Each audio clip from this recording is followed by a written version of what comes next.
Hi, I'm Bill Simmons, Artistic Director of the Phoenix Theater Cultural Center in downtown Indianapolis. I'm delighted to welcome you back to another one-to-one with Bill Simmons.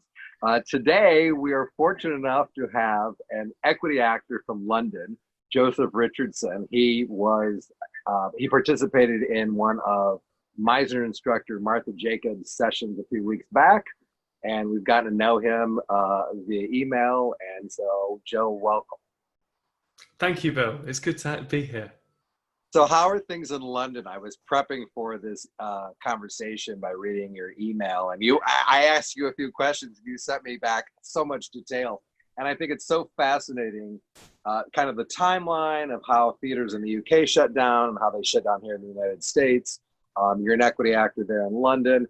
A little bit about like kind of where you are, I think, as an artist first and foremost, and then I also know you're an equity rep for the musical Tina that you were doing on the West End before the pandemic shut the world down. That's right, yeah. So I was very lucky to be in Tina, the Tina Turner musical in the West End at the Old Witch.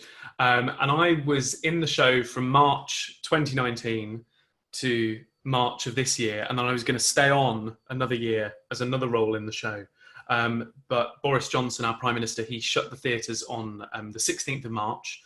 Which I believe is maybe a week or so after Broadway shut down. I remember doing shows at the beginning of March and they said, oh, Broadway has closed or Broadway has cancelled performances. I think they closed.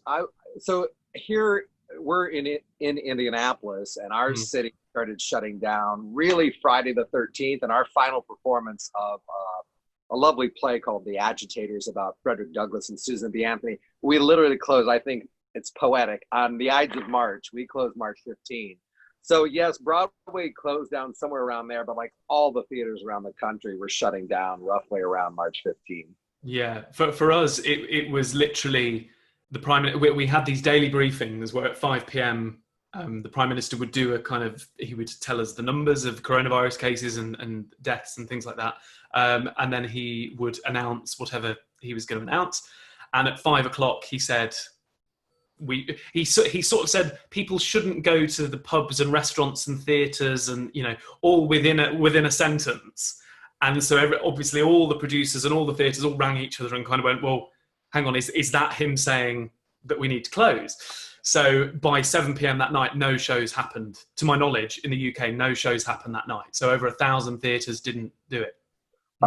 That's really fascinating. And so you were with Tina for an entire year, which must have been extraordinary.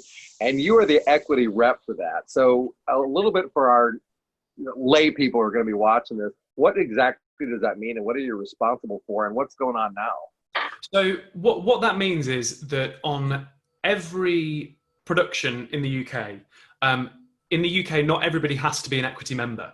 So within Tina, for instance, there were a few people that weren't equity members, but everybody is covered by the same kind of deal, the same agreement that UK Theatre, which kind of represents all the theatres in the UK, and equity have come up with. So they're under the same protection that we're under. Essentially, you do a vote and people say, I'd like to be the rep. And then you do a bit of a vote. And on Tina, there are 3 of us. And on most West End shows, there are 2 or 3. One person from stage management, because equity represents actors and stage management. And then there are 2. Then there's the Musicians Union, and then there's BEC2, which represents wigs, wardrobe, lighting, sound, backstage, things like that, and front of house workers as well. So equity is purely for actors and stage management. And essentially, it normally is just the kind of the general running of making sure that everybody's okay. If anybody has an issue with management or producers or something kind of contractual and they need help or guidance on that, we can offer a bit of that. But also we can then put them in touch with the right people at equity. However, we were getting to the point, because we were about to do the dress rehearsal on that fetid Monday, we were about to do the dress rehearsal for the new company. 3 or 4 days before, we were doing technical rehearsals during the day and then the show at night. And it was clear that we were going to have to close within the next couple of weeks. So we all kind of turned around and went, okay, we need equity depths for this new company. Who's up for it? So a couple of us said, oh, we'd do it. And then from that Monday, it was very, very busy. For about 2 months, it was every couple of days there would be some sort of news in some way, because this has never happened before. And obviously it's never happened in America. It's never happened in the UK.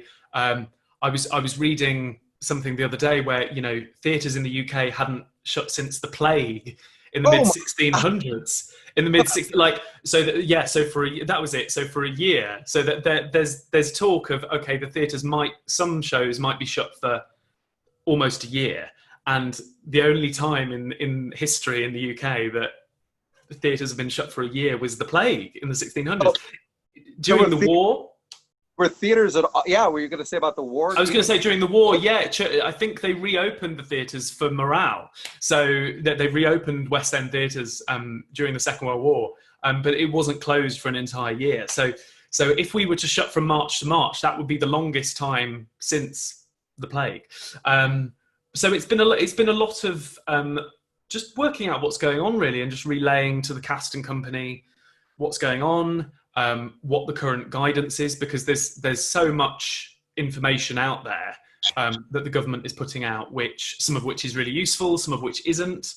Some producers will make certain decisions, and, you know, for instance, Cameron Mackintosh quite early on, who owns 8 West End theatres. He produces Mary Poppins, Hamilton, things like that. He decided quite early on, I think it was back in May or June, he decided that none of his shows would reopen until 2021, which sent kind of ripples across the West End of, well, what does this mean for our show? So it's been a lot of just kind of working out what things mean and you know, where the truth lies, I suppose, within everything. Yeah. So when you say 2021, does that mean January, March, sometime in the summer? Is it still nebulous? I think it means as early as possible in 2021, but it will be no earlier than January for a lot of West End shows. But Tina, for instance, today, on the day that we're recording this, they announced that we won't open, I think, before the 30th of November. So we're still hoping for a Christmas opening. That's still on the cards. So what are you, I mean, this might be a little too personal, but so are you still employed in any way, shape, or form through Tina the Musical? Do you receive any kind of benefits as being the equity deputy? Because I hear in the States, once our work shut down, like all of our work shut down as union actors, and a lot of our colleagues have been relying on unemployment benefits, which were pretty robust through the end of this month, July. But unless there's an extension, a lot of actors are really going to be hurting starting in August financially. Yeah, we are still employed by Tina. The contracts that we're on didn't really cover this kind of thing happening. Wow. So, well, they cover force majeure. They cover a forced closure, but they don't really envisage all the theatres in the UK shutting for a kind of a unknown amount of time.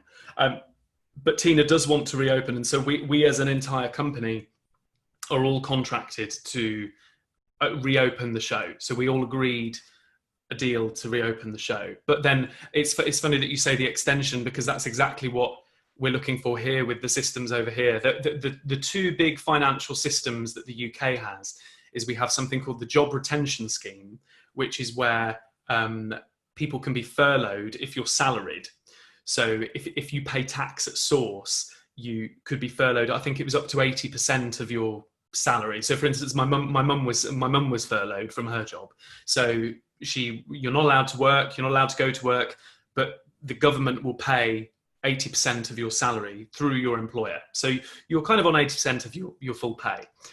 It's now being tapered off. So from August onwards, it's now that things are starting to reopen, it's now being tapered off. So your employer has to then, I think the government puts in maybe 60% and then they top it up 20%, I think. But then the big one for actors and freelancers is something called the Self-Employed Income Support Scheme, which does exactly what it says on the tin, but it has its big problems in the sense that to be eligible for this, what they would do is it's a one-off payment worth 3 months of your takings averaged over the last 3 years. So you had to have done your tax return in 18-19, 17-18, and 16-17. They take the average profit, divide it by, to find 36 to work out the monthly average, times it by 3, and then they pay you the 80% of that.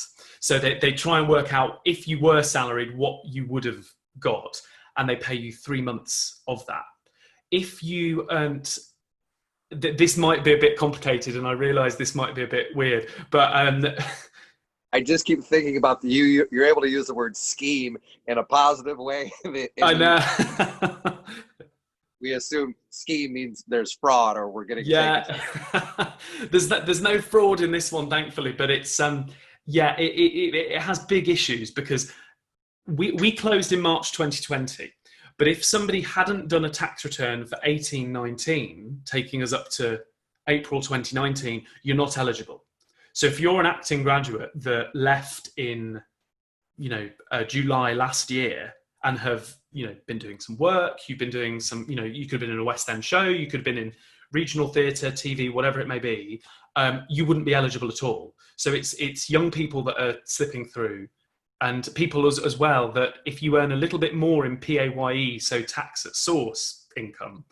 So if you're an actor and you work in a bar or you work in a restaurant, and your 3-year average is even £1 more in the taxable income rather than your self-employed income, you don't get anything. Oh. So there's a cliff. Yeah. So there's about 3 million people in the UK that have been excluded from the self-employed scheme because of the holes in it. So there's a lot of lobbying that Equity are doing, that people are being advised to write to their MPs. There's a lot of lobbying happening to get them to close the gaps, really, in the scheme. But we're in the midst of a similar effort here, is to contact our senators about how there has got to be a relief package specifically for those of us in the performing arts, but the arts in general, because I really believe that the performing arts of the theaters, symphonies, dance companies, you're looking, I think, at least 2 more years of whatever this is before we're going to have any return to quote unquote normal. And I don't know that normal is ever going to look the same here. And probably in a lot of ways for the better for us here in the United States. I think we're grappling with a lot of issues in the midst of this pandemic, and things that we're long overdue to focus on. But yeah, I think those of us in the performing arts are going to be hurting across the globe for at least another 18 months. Yeah, I think so. I think it's the confidence in ticket sales is the big thing, particularly with the West End. Speaking specifically for the West End, tourism makes up 30% of West End ticket sales. So if there are no tourists, and if in the UK, with Spain, it was announced a couple of days ago with zero notice that if you fly back from Spain to the UK, you have to quarantine for 2 weeks. So we previously had a kind of an open border with, I think, Spain, France, and a few other countries, where you could fly back from those countries and not have to quarantine. But because Spain has seen a spike in cases, now if you come back, you have to quarantine for 2 weeks. So if they do things like that, and we've just reopened, that would be a nightmare for ticket sales, because tourists won't trust doing a trip to London to book a ticket to the theatre. And so we really need to know that when we open, we can stay open. That's the kind of the key, really. I think we're under a similar situation. Our city here, our mayor, we were slowly going back to, we were lifting different restrictions at different weeks, and we've had a spike in COVID-19. And this is, as you and I are talking, this is the last week of July, and our bars are completely closed again. Our pubs are completely closed again until I think August 15. Right. Same thing for us. It's because we toyed with the idea of pivoting to an outdoor theater model. We have a space where we could build an outdoor stage. But I was concerned even in April when we were discussing this, what happens with the spike? And indeed we opted not to, because we didn't think it was going to be a wise decision with so much uncertainty. And that's proven to be exactly the case. The theater companies that had reopened were shut back down this past weekend. And Right. actually, I hadn't planned to ask this question, but I've heard concern that maybe the globe wouldn't survive this pandemic. Is that still possible? I think that is definitely still possible. I mean, I read the same thing. I think they made the decision quite early on not to reopen with social distancing. So I don't know whether the Globe is classed technically as an outdoor or an indoor performance space, because it's got a bit of a roof and it's got, so a lot of the seating is indoor essentially. But essentially back in July, the government announced that outdoor performances with social distancing could happen. And now from the 1st of August, indoor performances with social distancing can happen. But I think in either case, the Globe has announced that they're not able to do it with social distancing, I think. The Globe isn't a subsidised theatre. So in the UK, we have commercial theatres also and subsidised theatres where they get funding from the government. The Old Vic and the Globe, two kind of jewels in the crown, if you will, of London theatre, neither of which get any government support. So they're purely from ticket sales and from private investors and from people paying membership fees and stuff like that. So I think the Globe will have a tough time, but I imagine that there will be a thirst for it to come back. Absolutely. Can't imagine London without the Globe. I can't imagine London without the Old Vic either. No, they're doing some fantastic stuff with Zoom. Actually, they've Andrew Scott is rehearsing for a one-man show at the moment, where I think it's either this week or next week. They're doing performances. They're doing 5 performances or something via Zoom. So you go on the website, book a ticket. They sell as many tickets as the theatre actually holds. So on Zoom, they're not doing it as a free-for-all, however many we can sell. They're doing it as we have 930 tickets or whatever. And they've got cameras, and he's doing it live every night and doing it in a socially distanced way. So people are coming up with really innovative ways of working, which is really, really, really heartening. I think I heard something about this, but now I feel like I have to watch it. I'm sure you're probably aware Andrew Scott, as a result of Fleabag, quite a following in the United States. I mean, I think Fleabag is a brilliant show anyway. But yeah, he has a tremendous fan base here. So that's fascinating. Plus, I was in reading the information you sent to me, I was really taken by your involvement in Warhorse. So to reflect on better days, yes. What experience with Warhorse like? You were on tour with it. You now are, I would imagine, quite an accomplished puppeteer. But what was that like, and has that experience, influenced other work you've gotten since?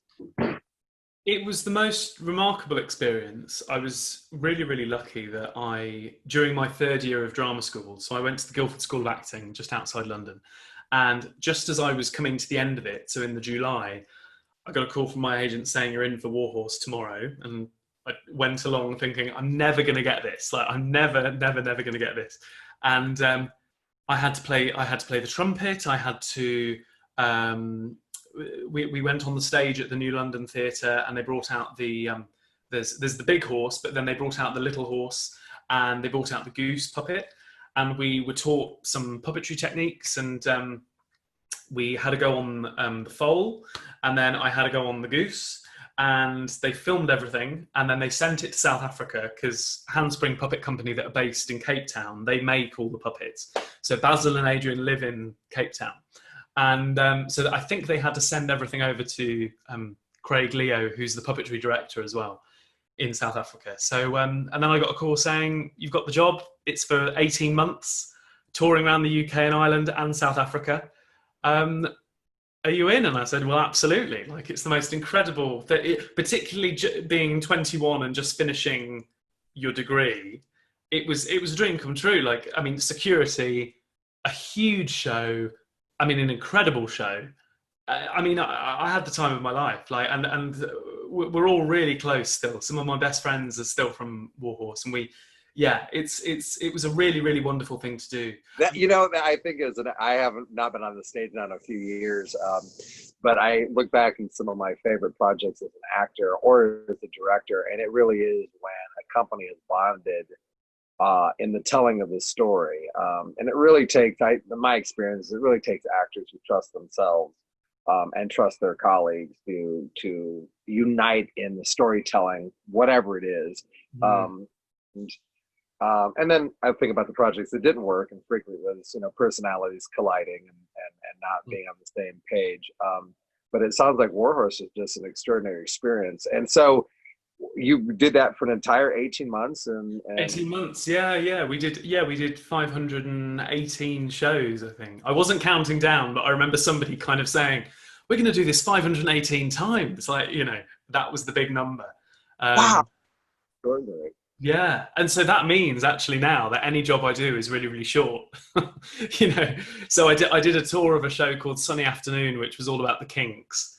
And we did that 270 odd times or something. And that felt like a few weeks, and the same with Tina. We must have, doing a whole year, we must have done 350 odd, if not more, shows.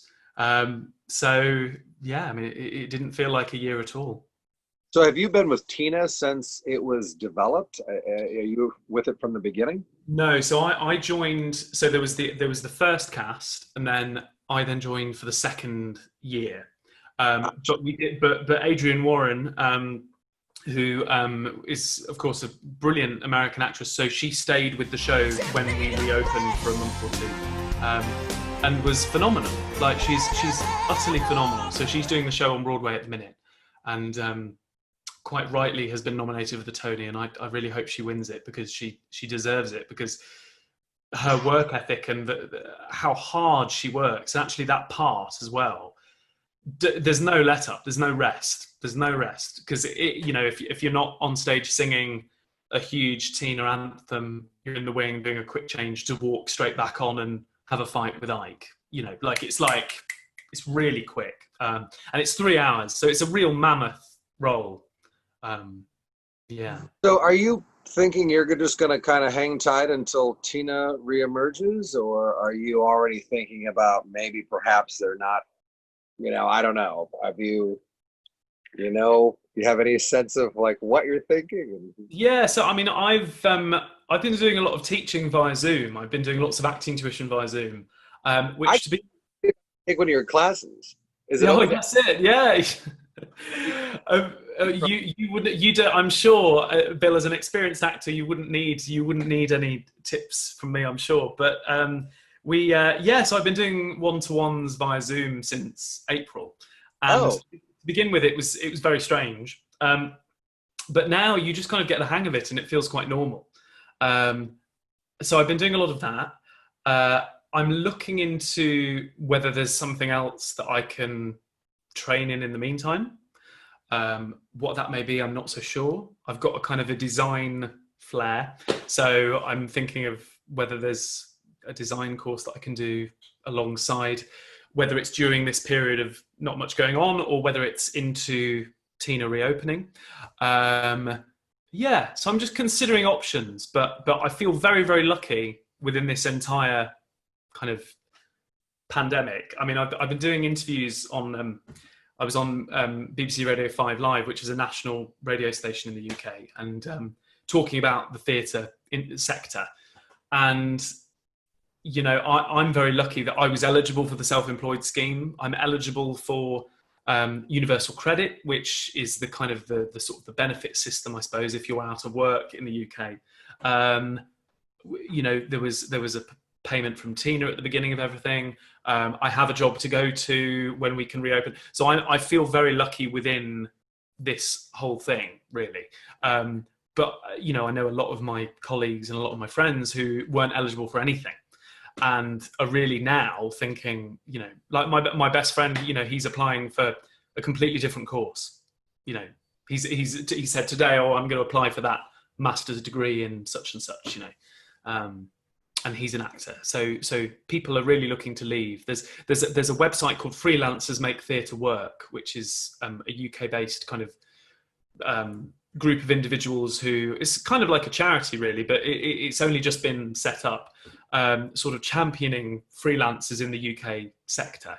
And they did a poll of a couple of thousand people, and I think almost a third were looking at leaving the industry. Like, they were seriously considering leaving the industry. So if that scaled up is true, then that's huge. So and of course it's people from minority ethnic backgrounds and working class backgrounds. Those are the people that will be looking to leave first, purely because of the financial burden. So it's a difficult one. I've begun to see it already. I teach a 2-year Meisner training program, and I just lost a student actually on Monday because he was forced to, he had all these acting jobs lined up, all these gigs, and they've all fallen through except for one maybe next May. And he said, I had to take this second job, and it meets during the class time. And I said, well, I'd be willing to work with you. And he said, well, I don't think I'm even going to be done until 10 o'clock at night. And it's a Monday evening class that goes until 9 p.m.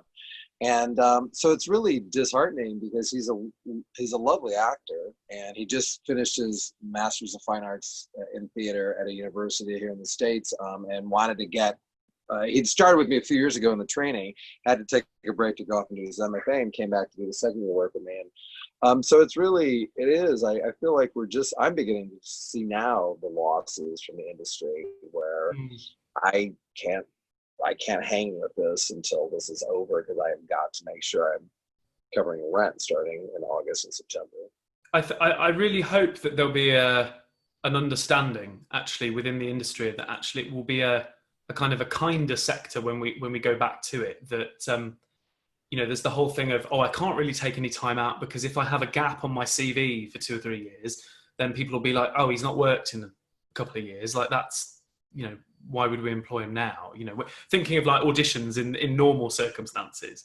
If you have a big gap, you get a bit worried, I hope that actually this will be, even if somebody has a 10-year gap and then they come back to acting and they go into the audition room and they say, right, so you did a show in 2019, and they say, yeah, and then I retrained and did something else for a while because of, coronavirus. And actually that's a fair enough. Like, that's met with fair enough, and it's met with, acceptance that people do what they have to do in this period. I think every, any industry practice is sort of up for grabs. I think, because it's such an unprecedented time. I know. I keep coming back to that. I keep coming back to this. There's no roadmap. So I think this is going to force us in a very good way to start doing some new and unique work that will allow us to become more diverse and more accessible and more equitable, and more reflective of Indianapolis, which is a community made up of 30% of BIPOC residents. It's like, well, then we should be, and we're already here. We've been meeting sort of those numbers in our programming and our artists. But I feel like there's a lot more work we could be doing, and this new model would give us some flexibility to do that. No, yeah, it requires an entire shift of structure, doesn't it?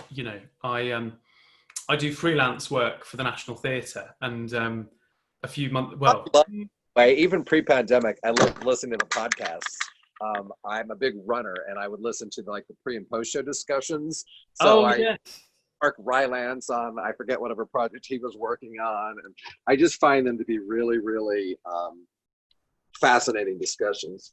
Oh, absolutely, and the National has an amazing output on YouTube of educational resources, and since my days on Warhorse, I've been running puppetry workshops and Warhorse workshops for NT Learning.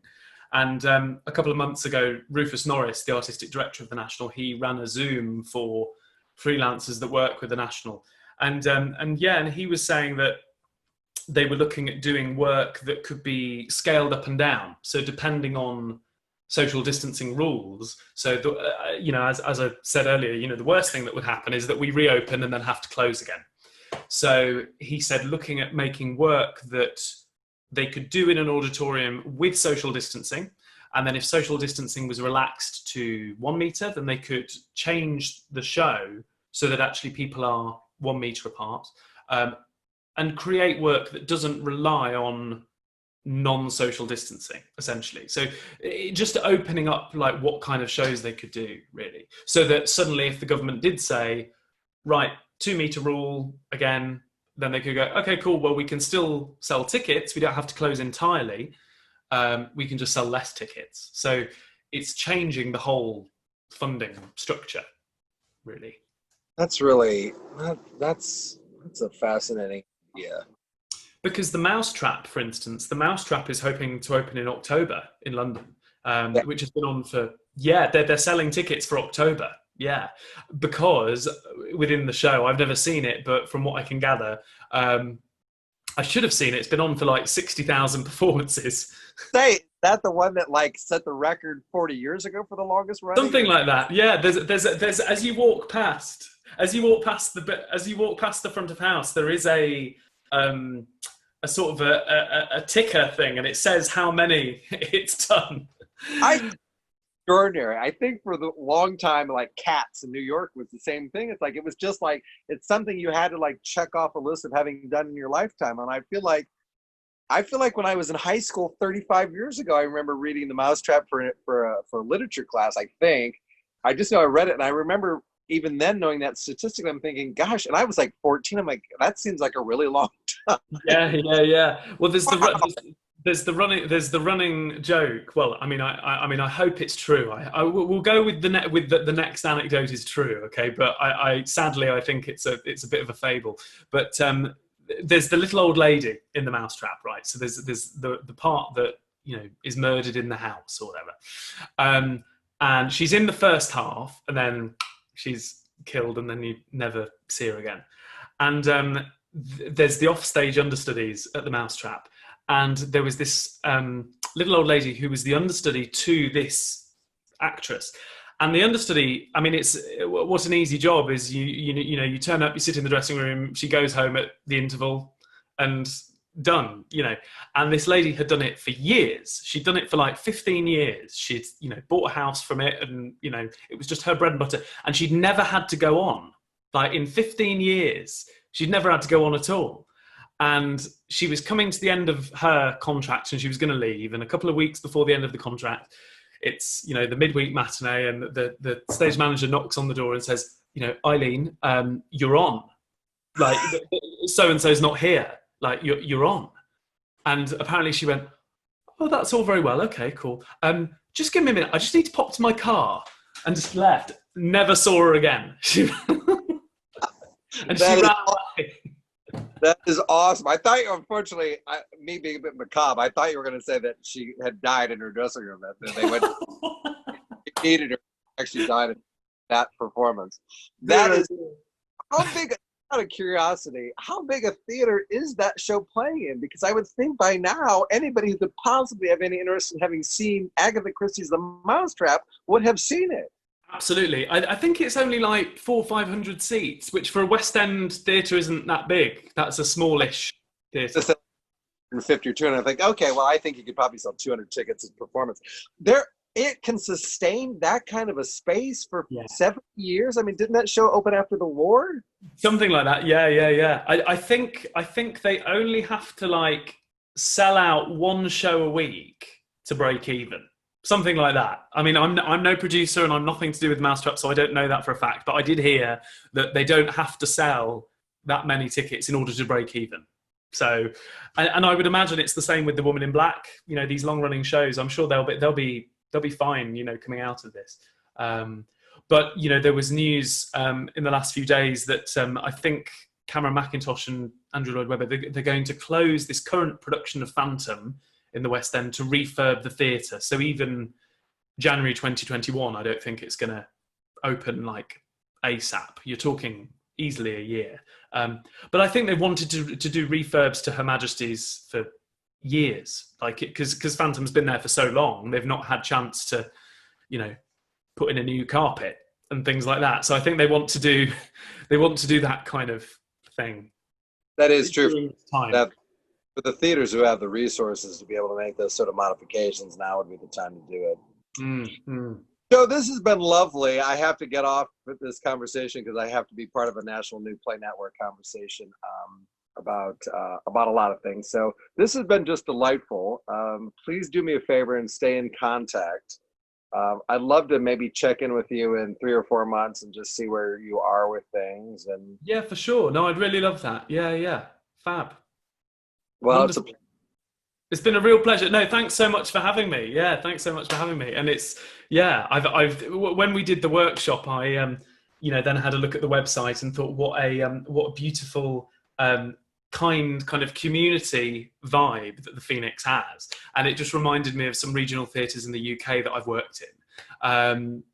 It seems like a really lovely place. And you invited me in your email, you said one day, if you're ever in Indianapolis, come and visit. And I'd love to one day, I'd really love to. So we'll be on the U.S. national tour of Tina someday, and then we can. You never know. I'll be there playing Tina. Who knows?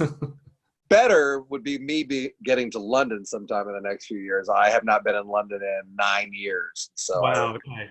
Absolutely. Well, you'd be more than welcome. Like, absolutely. That'd be great. Yeah. Right. A pleasure, my friend, and we'll stay in touch. Yeah. No worries. Well, I'll speak to you soon. Yeah. All right. Take care, Bill. Cheers.